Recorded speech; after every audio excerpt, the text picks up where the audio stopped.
Hello and welcome to this week's YouTube video. Do you ever have those really hard paintings which just seem to go very badly and you never think you'll get the likeness? In today's video, I'm going to show you how I painted this tabby cat, which was one of those paintings. This is a reference photo that I used. If you fancy having a go at this one, don't be deterred if it takes you several attempts to get it right. For this to be a successful painting, the three main things that need to be correct are the drawing, the values and the temperatures.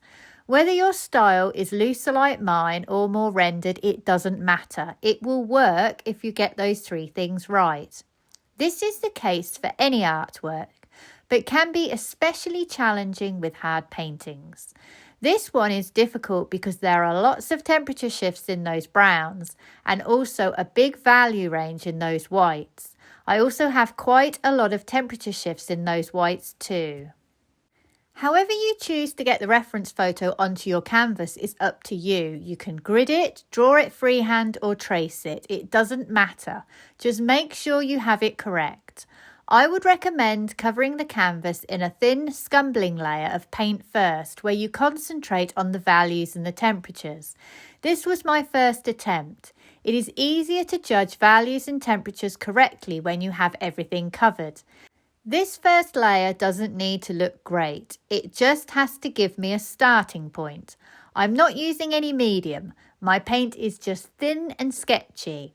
I'm using this time to try and figure out the colour mixes I will use. The method I use to judge my values is to squint. I have my reference photo next to my painting, printed to the same size as my canvas board, so 8 by 8 inches. I stand about 1.5 metres back and just squint at them side by side. I do this throughout the painting process. At this stage, I know some areas are not correct. Getting my values right throughout this painting proved really tricky. I had to work very hard and rely on the method of squinting frequently to keep me correct. When it looked wrong, often it was because my values were out. When you are assessing temperature, use the colour wheel to help you. Remember, red is our warmest colour and blue is our coolest. Green and purple are transitionary colours because they are both warm and cool. So this side of the colour wheel is warm, this side is cool. Everything is relative to what it's next to. Yellow can be considered a warm colour, but it's cooler than red. When I look at my reference photo, I ask myself, what colour am I seeing? For example, here it may be green. I then ask myself, is this a warm green or a cool green? If it's a warm green, I can add any of these colours to it. If it's cool, I can add any of these colours. Like my values, getting those temperatures correct proved very tricky too, especially in those white areas under the chin. Don't forget, once you've figured out the temperature, check your values too. Often I will paint my colour onto a white card to see how close I am to the colour I want to lay.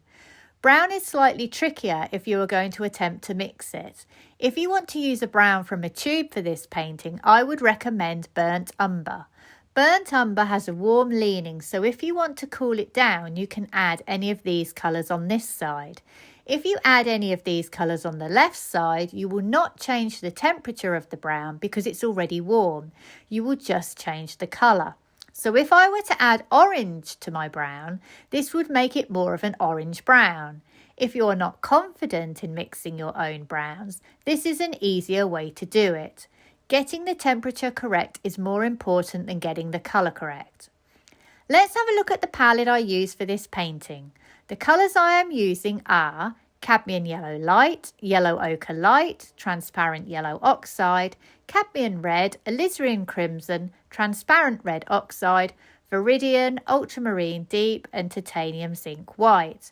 I've also mixed up a few other colours. These are a black red and a black green.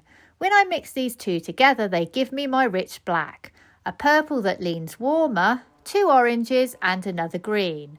I'm mixing my browns, but you can use something like burnt umber if you prefer. Just remember, when lightening brown, adding white will make it cool and chalky. So explore other colours you can use first if it is a warm light brown you are trying to achieve.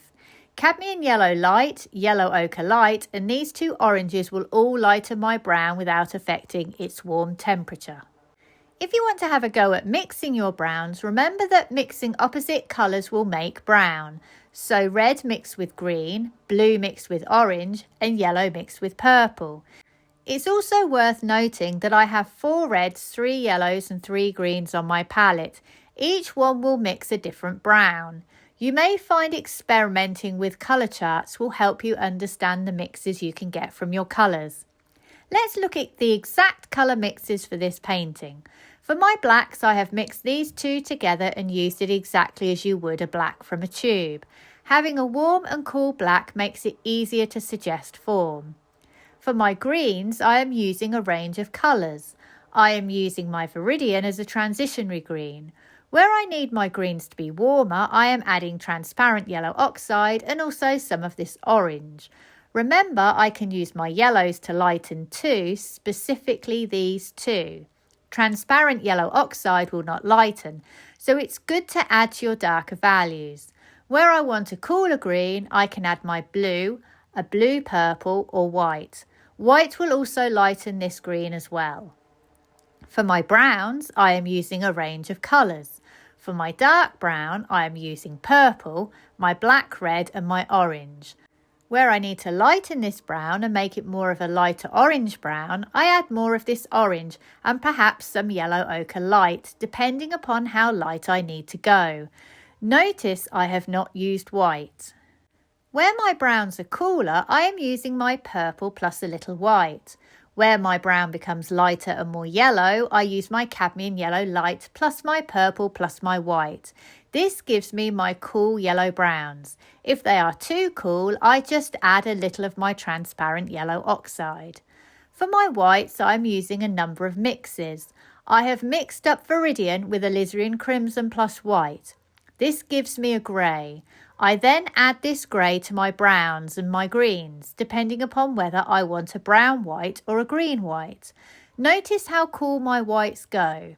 This is just my ultramarine deep plus white. Remember, blue is cooler than white, so you really notice the grey pop against that white. I have painted this cat Alla prima. I've worked on it for 4 days, which is about the maximum number of days you'll have before your paint is too dry to pull around. Working with wet paint will allow you to pull your edges around. I used a flat brush to initially lay my paint, and then once the painting is too wet for these brushes, I swapped to my Eclipse combers. I am also using medium on my second pass.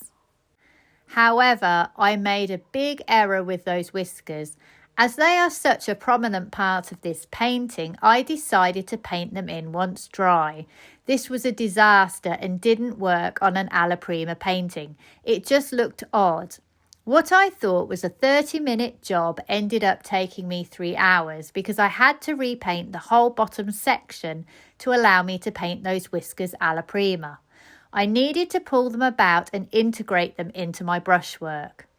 To recap then, when dealing with a hard painting, make sure you get your drawing correct. There are various methods that can help you with this. Make sure you focus on your values. Very often it will be these that are incorrect, so check these first when your painting looks wrong. Use squinting to help you. Understand cool and warm temperatures. Use the colour wheel to help you. Remember to check your value once you have figured out your temperature. Get your painting onto your canvas as fast as you can. It will then make it easier for you to judge where you are out on your second pass. I hope you've enjoyed today's video and found it useful. Please like and subscribe if you can, and check out my website sarahhallidayart.com, where you will find examples of my work and also details of online classes that I run. Thank you for watching and see you for the next one.